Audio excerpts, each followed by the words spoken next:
Hello, fellow innovators. This is Patrick Emmons. And this is Shelli Nelson.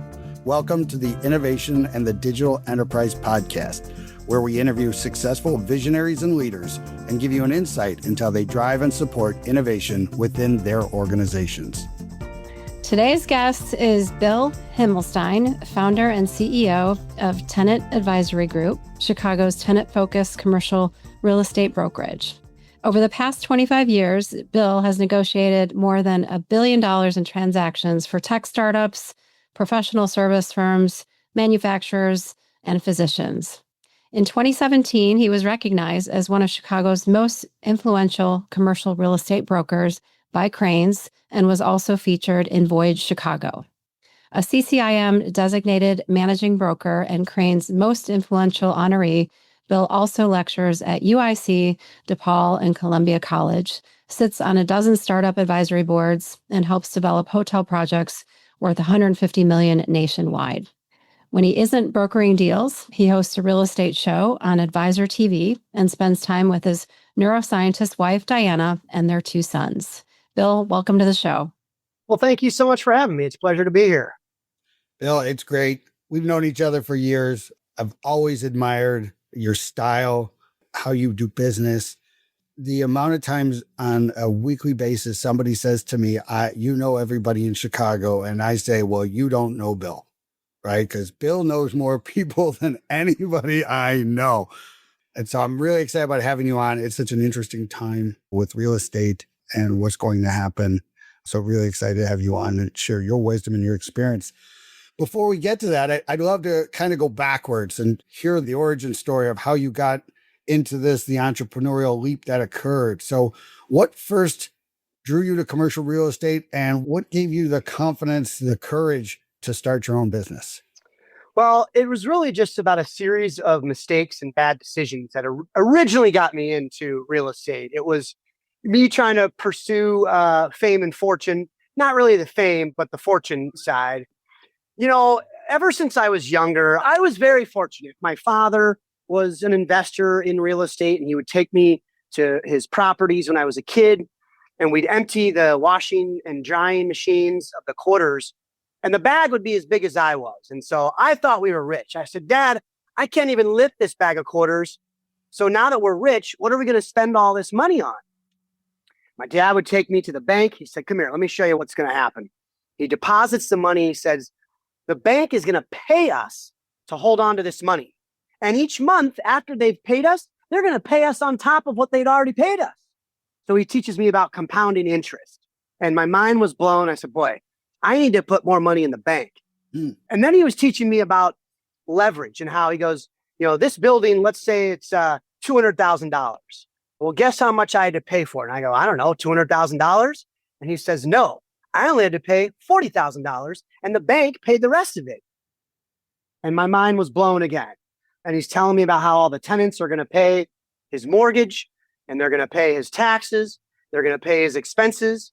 And in theory, there's a little bit of money left over and he's going to buy the next property with it. So, you know, I was just very lucky that I had someone I looked up to that was teaching me about this stuff. So fast forward to when I was in high school, I was one summer, I was a bank teller, and most people would come in every 2 weeks, you know, every other Friday, and they deposit their $165, you know, $210, and their bank accounts pretty much matched that. They did not have much money. But there was this one woman who would come in on a frequent but irregular basis, and she would deposit $36,000, $19,000, $24,000, just huge sums of money. And her bank account was stacked. She was crushing it. And so finally, towards the end of the summer, I said, ma'am, I don't mean to pry, but may I ask what it is you do for a living? And she says, I'm a real estate broker. So light bulb pops off. I'm like, okay, my dad owns real estate. And this woman is just banking on the brokerage side of real estate. So I'm like, what I want to do is earn the money through the brokerage side and then take that money and buy real estate with it. And so Then it's my senior year in college. And I knew I was going to go into some type of a sales role. But I didn't think many of the roles were necessarily that respectful until one of the real estate companies from Chicago at the time called Equus. They've since been purchased by Cushman and Wakefield. Equus comes to campus, gives me an interview, and they say, Bill, you're going to be working with the CEO, CFO, or COO of companies. And I thought to myself, well, that's a great network to have. Even if I'm not successful in real estate, I'm going to know all these people running businesses. Surely I'll have an opportunity with one of them. They said, you're going to be negotiating their second largest expense, which is their real estate transactions. And I said, well, that sounds exciting. And they go, and because you're negotiating such a high valued transaction, there's going to be pretty large commissions. And I'm thinking, okay, just like this woman when I was working at the bank, I'm going to try and make some bank. I said, I like that. They said to me, Bill, we don't care when you come and go, as long as you're producing. And that's exactly how I wanted to be judged. I didn't want to be forced to make relationships with the right people so I can get a promotion versus not. I wanted to work hard, do well, and make money and not have anybody control my destiny but myself. The last thing they said, which was planting the hook, right? This is exactly what they want, is guys like me, young and stupid. They said, oh, by the way, you'll probably fail at this. And in my mind, I'm like, oh, hell no. They said I wasn't going to make it. I'm going to show them. I'm going to be successful in this. That's exactly what they wanted, is the young idiot that didn't know anything but to grind, work hard, keep their head down, stay focused, and knock it out of the park. And fast forward 25 years later, that's exactly what I've done. I didn't want anyone to say that I was a failure. I didn't want anyone to control my own destiny but myself. And that's kind of where we are today, is I am not a failure. I might be close to it, but I'm not a failure, and I'm controlling my own destiny. Yeah, I clearly you're not a failure. And the truth of the matter is, when you do what you do, when people do that, I call it you're an outside cat, right? You're outside, you got to eat what you kill. You develop skills that, like, inside cats, they don't know how close they are to failure because they're inside, right? And the awareness of, like, hey, we got to produce, right? That clarity of, listen, great job, you're a good person, you tried really hard, but it does develop a certain level of, like, hey, I just got to work, I got to stay active, I got to do the right things, I got to hustle. And I got to believe that, you know, almost all entrepreneurs I know are generally pretty good at sales, right? That they've got to develop the ability to go find a deal, but they also have to have the ability to find people and then sell them too on the mission and the purpose, and that they're going to have impact. How do you feel about that? No, spot on. I mean, you can develop the greatest product in the world, but if you can't get in front of the right people and tell them why they need it, you're not going to make any money.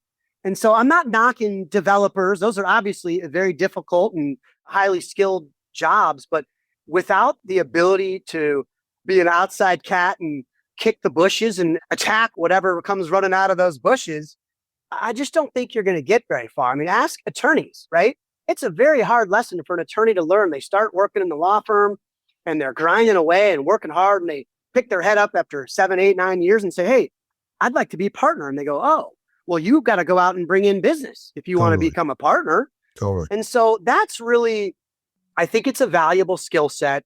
And it's a big part of it. It's not just about showing up, although that's very important, is being out there, being seen, shaking hands, kissing babies, meeting the right people. But it's also about having a very short memory. You know, I get told no exponentially more times than I get told yes. Right. I have people ignore me. I have people not responding to me. That's common. That's every day for me. And I've got a thick head. Again, that's part of my stupidity, is that I don't let it bother me. I don't care.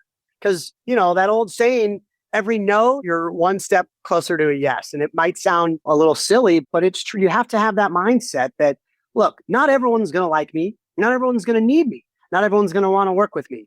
But the ones that say yes, That's what keeps the wheels turning. That's what keeps things moving forward. Whenever I hear a no, I just hear not now. Right. I love that. Not now. I love that. Right. It's not no. It's just not now. The other part is, Bill, you and I, we have a lot of different styles. And one thing I've always admired about you is you're a super likable guy. So I think when you say like, oh, you may not like me, I don't know anybody who wouldn't like you. I know the list of people who don't like me. It's pretty long and I'm proud of it. I check out Glassdoor all the time to find out if I'm properly cultivating new, additions to that. And, I've been successful. So, but that's my charm. It's very kind of you to say. No, I appreciate that. And people enjoy your presence as well. But what I was not farming for a compliment. You're missing it. I relish my curmudgeonly, right? Like that's part of who I am. What benefits me is that I genuinely enjoy people, meeting new people, learning their stories, connecting with them. It's just kind of in my DNA, right? I don't think I necessarily learned it. What I learned how to do was take my skill set and sort of tweak it so I can be a little bit more memorable, maybe be a little bit more likable. But the fact of the matter is, especially when it comes to entrepreneurs and business owners and CEOs, is just, I'm genuinely interested to hear their origin story and to hear how they got to where they are and then offer in a genuine way, what can I do to support you? Because I found that one of the greatest ways to build a relationship, to build trust, is to honestly want to support someone else and just say, who in my network is beneficial for you? What challenges is your business facing? And what resources do I know that might be able to support you in solving those challenges? And so, it's very counterintuitive to not sell people, right? To say, hey, I am selling commercial real estate, so let me jam that down your throat and find out who needs it. That's what I was taught. That's what the big real estate firms that I worked for, they all said, you cold call people and you ask them what's going on with their space needs, and then you tell them that you can solve those needs. Well, once I started my own business, I don't even talk about real estate. I don't even bring it up. And I'm getting hired exponentially more than I used to, and I'm not even talking about it.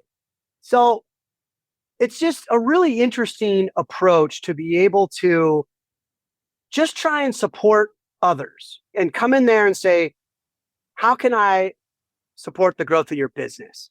And that alone separates me from any of the competitors that I know. I don't know any of my competitors that are out there not talking real estate and talking about how can I support the growth of your business. I will say there's a couple who adhere to your philosophy, but no one matches your level of like, you bring up that dichotomy of the indirect, right? Of like, listen, the givers get kind of mentality. And Shelli, you and I talk about this all the time. And like, absolutely. I sell technology, you sell space. Shelli is selling jobs, right? And the thread that I think separates the people who are good because the product is good and people who are great because they're great, it really comes down to that giver mentality of like, listen, I've had like people I've known for years talk to a bunch of times, and at some point they say to me, Pat, I don't know what you do for a living. And I tell people like, now we can talk business because I clearly have done enough for you that you give a damn about me, right? So I've given enough of a damn about you, right? That you are now looking to help me, right? I love that. And I think that should be always our goal. You did mention also the idea about sales. And I think it's important because I'm a big advocate of sales as a career, because I think when done by honorable professionals, it is an honorable profession, right? And I think when you approach it the way that you do, and that others that I know like you and myself and Shelli, I know Shelli is, but I like to think that I do too. When you approach it with that level of honorable and professional and service first, that's actually where it works. But most people, they're so inundated by like the crumb bum email annoying people that they think that's sales. And it's really not. It's not. Like anybody who's good at sales, you don't know they're in sales. Right. One of my best friends, who I think is an incredible salesperson, when I started this last business, I'm like, well, I got to get better at sales. Who's the best sales guy I know? And I thought about my friend Silverio Miro, and I'm like, He's awesome. All I hear is like how successful he is. What does he do? Where does he work? Who does he work for? What's his job title? I have no idea, right? Because he never talks about himself, but he knows everything I'm doing. And that natural curiosity that you have, Bill, is one of those great assets of like, you're ambitious, but not selfish, right? I appreciate that. The key, I think, is, it takes a lifetime to build a reputation and an instant to destroy it. And so there's just some very simple values that, again, came from my parents that I take with me every single day. Team members of mine must have them or else they can't work with me. But it's simple things like the do unto others, right? Treat others how you want to be treated.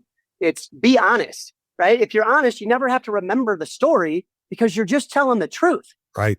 And then some other, a little bit more sophisticated, but still not very difficult, like set proper expectations and then meet or exceed them. These are really easy things. I did not reinvent the wheel, but when you bring them into your business, whether you're an owner or not, when you bring them into your daily lives and in your professional career, you will stand out. You will get ahead because people can trust you. You're treating others the way that you want to be treated. So presumably you're treating others very well. And it just makes life far more simple when you know the story because you're not making one up. Totally. So all of that, I think, leads into my next question around your tenant-first philosophy, right? So, you mind telling us a little about that? Maybe like share a deal, something that would demonstrate, your differentiation, how you approach these opportunities, how you partner with your customers. And I'm sure it's all going to be founded in the same kind of core values that you were raised with. No, absolutely, Pat. And, you just used the word partner, by the way, and that's a big mentality. Is rather than being a vendor, I want to be a partner. Many people say it, not many people Not everybody does it. Yeah, totally.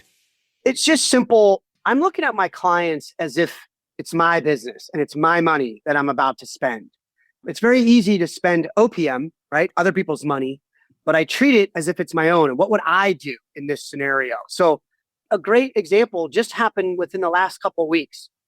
I had a client where we got a proposal back from a landlord in a building she wanted to be in. She said, Bill, this is a great deal. I'll take it. And I said, hold on. We're not done yet. I can make this better. I can get more free rent. I can lower the rental rate.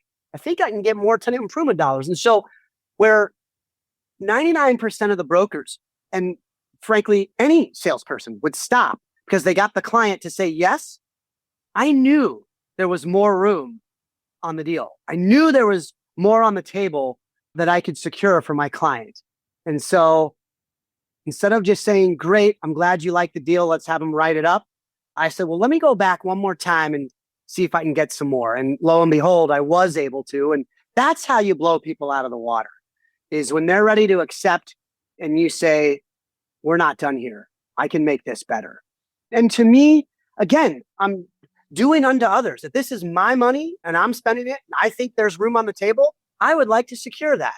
Yeah. So, and again, another key differentiator, I think, is I was taught in, getting involved in the business to get hired on the deal, close the deal, get paid on the deal, move on to the next deal, right? Highly transactional. And I get it.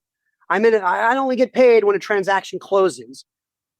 But I have found that, I don't look at a client and sum up the value of that relationship based upon the value of one commission. I look at a client as exponential, right? It's, well, yes, there's this transaction. I'm going to have an opportunity to show what we're made of. And if we do a great job, we're going to get their expansion. We're going to get the deal when they move into the other city. We're going to get their referrals. And so no client to me is one commission. It's a long-term relationship that has exponential value to it.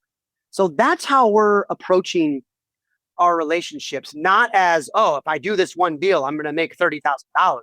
No, it's far greater than that. And so I want to make sure that my clients have the best deal in the building, because another reason is tenants talk to each other. That's and true. When one tenant hears that the guy down the hall got a far better deal, more free rent, lower rental rate, they're going to say, you know what? Can I talk to your broker? Your broker clearly did a better job. So that's my goal, is to get my clients the best deal in the building because I want all the other tenants to know that. Awesome. And yeah, I think it's definitely visible in the way that you carry yourself and the way you do business, right? Clearly that long-term lifetime, I tell people, if I don't want clients that I can't be friends with, because we're going to be spending a lot of time together. So we better like each other. Right. And people think that's kind of, I don't know. I guess it's shocking for people. They generally don't believe me, but it's beyond, like, there's a part of, like, as entrepreneurs, I think there's certain freedoms. Right. And I do think, freedom of relationships, one of the great benefits of being an entrepreneur, of, like, I get to pick who's in the universe of my world. Right. And there's 100%. nothing more draining or wasteful than to have giving people in your circumstances of, like, the takers, the energy vampires, right? The sooner you can reduce their impact on your daily life, the more you can flourish. So I do think, like, being careful about, like, hey, I need to cultivate really strong relationships, not just the dollars. It's just good business, right? You have more energy to actually be great at your job. You have people who are going to appreciate that. So I definitely think, 100%. we agree. And I think some people, they don't recognize, or they don't see that, like, the relationships, whether you're an entrepreneur or you're not, you really got to invest in that. And I think, Shelli, I think you've seen it, where there's a lot of people who get to that, higher level. You start getting to senior directors or VP levels, and the absence of some of these relationships are what hold people back from their careers. Yeah, 1,000% agree. Yeah. And, too often I hear, oh, it's who you know at that level. And it's like, it's not just who you know. You still have to have some what's, the what you knows, right? But if you're over indexed on the what's and under indexed on the who's, you got to get that a little bit balanced, right? So, and are you partnering? Are you partnering with everybody, right? Or are you looking at everybody like, how do they serve you? So, Shelli and I talk about this all the time, about how you want to be successful in life, find people to help and just help them. Well, and to your point, Pat, even if you're at a big company, you still have to maintain a network, because you just never know what's going to happen, and things change. That's the one constant in life. And so you've got to be ready for when the shoe drops. You got to be able to lean on a network. And the only way you're going to be able to lean on a network is if you allowed your network to lean on you. It's very important to be able to give back, and because at some point you're going to need to ask for something. Absolutely. Well, I do want to pivot a little bit, because I do want to pick your brain on what you're seeing in Chicago's office and industrial markets right now. I think it's super interesting. I'm curious to hear your take on, like, railroads, the future, trucking, Texas, all of that, of, like, Chicago's always been the hub of so much transportation, which is really, there's a lot of, for want of a better term, dirty businesses that kind of help Chicago grow, right? A lot of jobs involving tools and some oil and grease. And now, are those jobs staying? Are they growing? Are they filling? Is the reshoring? Do you see reshoring already starting? Is there manufacturing going to be growing here? Like, it's kind of sprouted up in Ohio already. What are you seeing? Yeah. So, there's a lot to digest with that question. First of all, one of the beauties of Chicago and the Chicagoland area is our diverse economy. There's really no one industry that's dominating. And so we're very well positioned to weather various storms, whether it's financial services, technology-based businesses, or the dirty businesses like manufacturing, shipping, and logistics and things like that. So we're a very well diversified economy here in Chicago. And so what I'll talk about is the office market first, right? It got decimated in the pandemic. Our vacancy rate went from, depending on whose numbers you're looking at, anywhere from 10, 11% up to mid 20s now.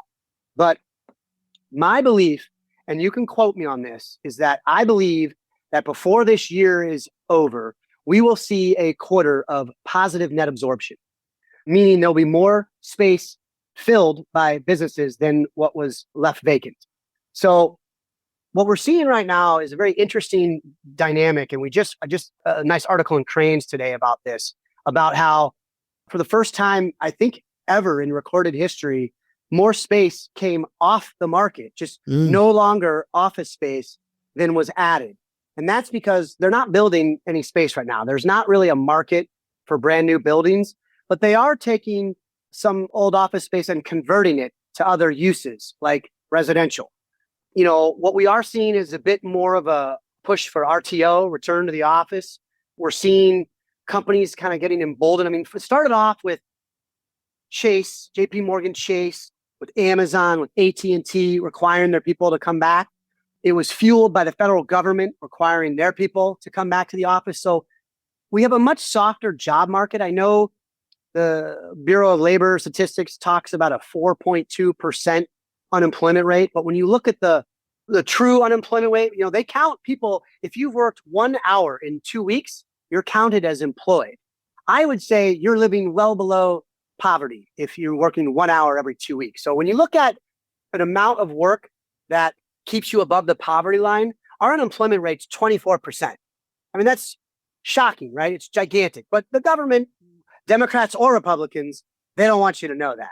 But the fact of the matter is we have an underemployed economy, and where you're seeing that is in adults who have college educations, they're having a very difficult time finding jobs right now because there aren't a lot of opportunities. There's not nearly as many as I think people would have you think. So people aren't leaving their jobs right now. And it's a lot easier for leaders of companies to call their people back into the office. We're going to see that more and more. And I'm seeing that just on the ground level with more and more of my clients saying, hey, we're ready to get back into the office. Or we had 5,000 feet, now we need 10,000 feet. So we're getting more and more active on the office side, which is why I can confidently say, I believe we've hit bottom. If we're not at it, we're very close to it. And by the end of the year, probably in the fourth quarter, we will see a quarter of positive net absorption. So hold me to it. I want everyone to check up on me on that one. Now let's talk about the industrial sector.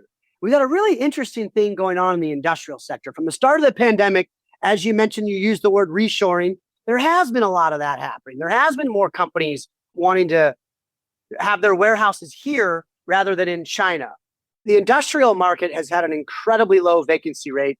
Right now, it's around 5 to 6%. However, it's very misleading. Where a lot of the vacancy rate in the industrial sector comes into play is those spaces that are 250,000 square feet and above, up to 1 million or more, right? These big box warehouse and manufacturing facilities. Those are, there's been a lot of spec building, meaning developers are building these without a tenant. But if you look at spaces under 250,000 square feet, and specifically in that, call it 50 to 150 to 200,000 square feet, the vacancy rate is probably closer to 2% when you look at those spaces, because they're not making new buildings that are incredibly small, and you can't make a cheap new building because the new materials that are going into it are more expensive, the labor's more expensive. So if you're going to build a new industrial building, you're going to build a giant one, and that's really where the demand is starting to soften up. But when you get 200,000 square feet and below, there is huge demand, very little supply, which means prices in that area are going up. They've been going up about 8% annually. And I'm talking about rent and purchase prices.